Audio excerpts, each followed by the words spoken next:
ಬಂಧುಗಳೇ, ನಾನು ನಿಮ್ಮ ಬಸವರಾಜ್ ಮಾನಗದ್ದಿ ಮಾತನಾಡ್ತಾ ಇದ್ದೇನೆ. ಬಂಧುಗಳೇ, ಇವತ್ತು ನಿಮಗೆ ವಿಶೇಷವಾಗಿ ಟ್ಯೂವ ಅಂತಕ್ಕಂಥ ಈ ಪಕ್ಷಿಯ ಪರಿಚಯವನ್ನು ಮಾಡಿಸ್ಕೊಡ್ತಾ ಇದ್ದೇನೆ. ಈ ಪಕ್ಷಿಯ ಗುಣಗಳ ಏನು, ಈ ಪಕ್ಷಿಯ ನಡವಳಿಕೆ ಏನು, ಈ ಪಕ್ಷಿಯ ಪದ್ಧತಿಗಳೇನು, ಈ ಪಕ್ಷಿಯ ಯಾವ ಭಾಗದಲ್ಲಿ ಅತಿ ಹೆಚ್ಚು ಕಾಣಿಸ್ಕೊಳ್ತೈತೆ ಅಂತಕ್ಕಂಥ ಮಾಹಿತಿಯನ್ನು ಸರಿಯಾಗಿ ತಿಳಿಸ್ಕೊಳ್ತಾ ಹೋಗ್ತಾ ಇದ್ದೀನಿ. ಬನ್ನಿ ಬಂಧುಗಳೇ, ಈ ಪಕ್ಷಿ ಅತಿ ಹೆಚ್ಚು ಉತ್ತರ ಕರ್ನಾಟಕದ ಭಾಗದಲ್ಲಿ ಅತಿ ಹೆಚ್ಚು ಕಾಣಿಸಿಕೊಳ್ಳುತ್ತದೆ.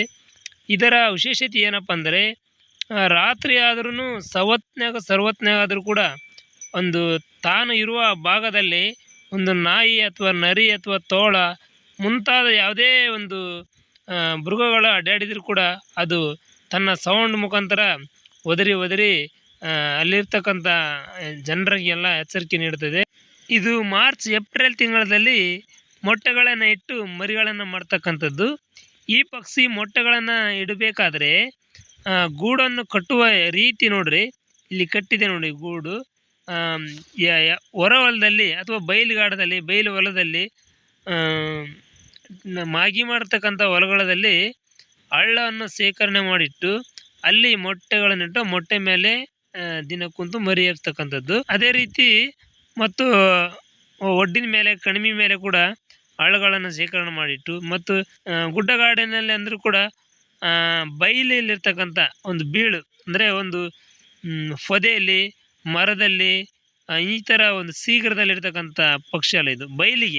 ಬಯಲ ಪ್ರದೇಶದಲ್ಲಿ ಮೊಟ್ಟೆಗಳನ್ನಿಟ್ಟು ಮರಿಗಳನ್ನು ಮಾಡ್ತಕ್ಕಂಥ ಈ ಪಕ್ಷಿಯ ಮನೋಭಾವನೆ ನೀವು ನೋಡ್ತಿರ್ಬೋದು. ದೃಶ್ಯದಲ್ಲಿ ಮೇಕೆ ಅಥವಾ ಕುರಿ ಬಂದರೆ ಆ ಥರ ಸಿಗ್ನಲ್ ಮುಖಾಂತರ ಅವನು ಓಡಿಸ್ತಿದೆ. ನಂತರ ಅವುಗಳು ಬಂದರೆ ಜಾಸ್ತಿ ಒದರ್ತೈತಿ, ಕೆಲವು ಸೂಕ್ಷ್ಮ ಓಡಿಸ್ತಿದೆ ನೋಡಿ. ಈಗ ನಾವು ಬಂದಿರೋದು ನೋಡಿ ಯಾವ ರೀತಿ ಹೋಗ್ತಾ ಇದೆಯಪ್ಪ ಅಂದರೆ, ನಮ್ಮ ಉದ್ದೇಶ ಏನಪ್ಪ ಅಂದರೆ ಮಾಗಿ ಹೊಲದಲ್ಲಿ ಮೊಟ್ಟೆಗಳನ್ನು ಇಟ್ಟಿರ್ತಕ್ಕಂಥ ಪಕ್ಷಿಗಳನ್ನು ನೋಡಿ ನಾವು ಏನಾದರೂ ಒಂದು ಸಹಾಯ ಮಾಡ್ಬೇಕಂತೇಳಿ ಪ್ರಯತ್ನ ಮಾಡಿದ್ವಿ. ಏನು ಸಹಾಯ ಮಾಡೋಣ, ಮಾಗಿ ಹೊಲದಲ್ಲಿ ಟಿಲ್ಲರ್ ಹೊಡ್ತಾ ಇದ್ದಾರೆ ರೈತರು, ಟ್ರ್ಯಾಕ್ಟರ್ ಮೂಲಕ ಟಿಲ್ಲರ್ ಹೊಡ್ತಾ ಇದ್ದಾರೆ. ಅವ್ರಿಗೆ ಒಂದು ಸಿಗ್ನಲ್ ಕಂಬವನ್ನು ನಾವು ರೆಡಿ ಮಾಡಿದ್ವಿ. ಒಂದು ಹಾಳೆಯನ್ನು ಕಟ್ಟಿ ಒಂದು ಕಟ್ಟಿಗೆ ಮುಖಾಂತರ ಒಂದು ಸಿಗ್ನಲ್ ಕಂಬವನ್ನು ರೆಡಿ ಮಾಡಿದ್ವಿ.